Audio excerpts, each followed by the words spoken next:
হ্যাঁ রে দারুচিনি, তোকে কখন না বললাম সবজিগুলো কাটতে, তুই গায়ে হাওয়া লাগিয়ে বেড়াচ্ছিস। এই তো দিদি, এইটুকু কথায় তুমি দুইটা ভুল করলে। আমার নাম দারুচিনি না গো, এলাচি। আর গায়ে হাওয়া লাগাবো কিভাবে বলো? ঘরে তো কোনো ফ্যানও নেই আর এসিও নেই। আমার বাপের বাড়িতে হলে তাহলে মানতাম। আমার বাপের বাড়িতে কি নেই বলো? Fan, AC, TV, fridge, washing machine সব আছে। তোকে বললাম আমি সবজি কাটার কথা, আর তুই তোর সে একই ভাঙা রেকর্ড শুরু করে দিলি। তোর সাথে এই জন্যই আমার কথা বলতে ইচ্ছে করে না।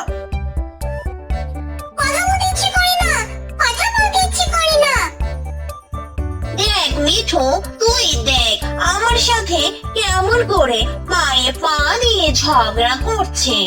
আবার বলে কিনা আমি নাকি ঝগড়ুটে। তুই তো দেখতে পেলি কে ঝগড়াটে সব থেকে বেশি। হ্যাঁ, কথায় কথায় আমি তো আর বলতে যাই না আমার বাপের বাড়ি এই আছে সেই আছে, কত কি আছে, কি নেই বলো। যা যা তুই গায়ে হাওয়া লাগিয়ে বেড়া, তোর সবজি টবজি কাটতে হবে না। আমি কি বুঝি না তোর হচ্ছে সব সময় কাজে ফাঁকি দেওয়ার ধান্দা।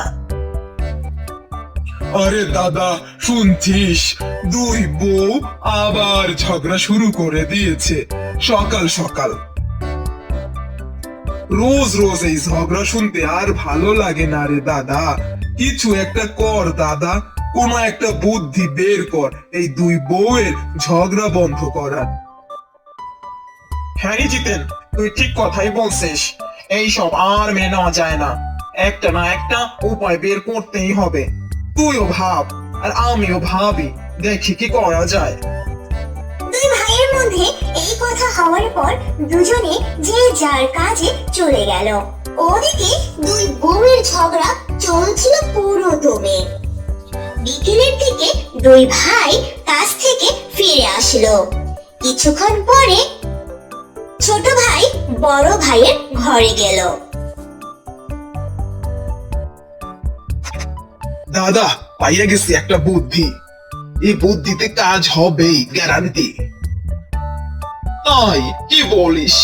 তাড়াতাড়ি বল ভাই, আমি আর এটা নিতে পারছি না।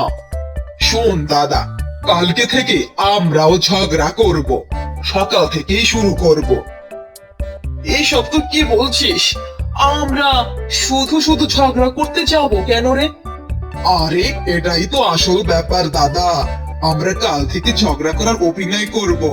আমরা এত ঝগড়া করব যে ওরা দুই বউয়ের কান ঝালাপালায় মরে যাবে।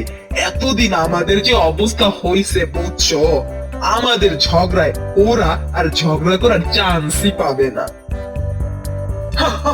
কি বলিস? এটা তো আজব কথা বললি তুই। আগে চেষ্টা করি, দেখি না কাজ হবে কিনা, পরে দেখা যাবে। পরের দিন সকালে এই দাদা, এই আমি আর আমার বউ তোর সাথে থাকবো না। তোরা আমাদের সহ্যই করতে পারো না। ইস, সহ্য করতে পারি না? তোরা মনে হয় কত সহ্য করতে পারিস আমাদের। তুই তো সব সময় মানুষের কাছে আমার বউয়ের নিন্দা করে বেড়াস। সব দোষ তো আমার, আর তুমি তো ধোয়া তুলসী পাতা। আর শোনো, তুমি কি মনে করছো আমার কি কোনো কাজ নাই? বসে বসে তোমার বউয়ের নিন্দা করে বেড়াবো? তুমি নিজে যেটা করো সেটাই আমার উপর চাপিয়ে দিচ্ছ। তোর উপর চাপিয়ে দিচ্ছি মানে? কথাবার্তা এই তুই ঠিক করে বলিস কিন্তু। কথা আমি ঠিক করেই বলি দাদা। কেন তুমি গণেশদার কাছে আমার বউর নামে যা তা বলে আসছো না? এখন অস্বীকার করছো? গণেশদা আমাকে সব বলেছে। কি এত বড় কথা আমার নামে? কোথায় গণেশ, কোথায়? গণেশের নিয়ে আয় আমার সামনে। ওরে আমার সামনে বলতে বল দেখি, দিন দুপুরে এমন তাহা মিথ্যা কেমনে বলে ও? ওদিকে দুই বউ কান চেপে কোনোভাবে বসে আছে। তারা এরই মধ্যে অতিষ্ঠ হয়ে গেছে দুই ভাইয়ের ঝগড়ায়। এই তোমরা কি শুরু করলে? ভোর হতে না হতে তোমাদের ঝগড়ায় তো কানের পোকা সব হেঁটে বেরোবে। হ্যাঁ, তো তোমাদের ঝগড়ায় ঘর বাড়ি ছেড়ে জঙ্গলে গিয়ে থাকতে হবে এখন থেকে মনে হচ্ছে। কেন গো, তোমরা যে প্রতিদিন ঝগড়া করো, তাতে আমরা কিভাবে ঘরে থাকি? তখন তো থামো না, ঝগড়ায় ফাঁসট হতে চাও। হ্যাঁ দাদা, ঠিক বলেছিস তুই।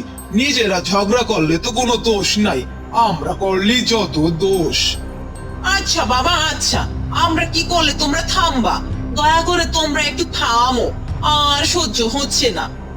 আমরা থামবো না, আমরা এমন ভাবে ঝগড়া করব। আচ্ছা, আমরা আর কখনো ঝগড়া করব না। দয়া করে তোমরা এবার থামো, এসব আর ভালো লাগছে না গো। আচ্ছা, আমরা তোমাদের কথা দিলাম আমরা আর কখনো ঝগড়া করব না গো। দুই বোনের মতো মিলেমিশে থাকবো। এবার তো মিলে যাও তোমরা। মিলে যাও, মিলে যাও, ঝগড়া করো না, ঝগড়া করো না। মিলেমিশে থাকে যারা, মনের সুখে থাকে তারা।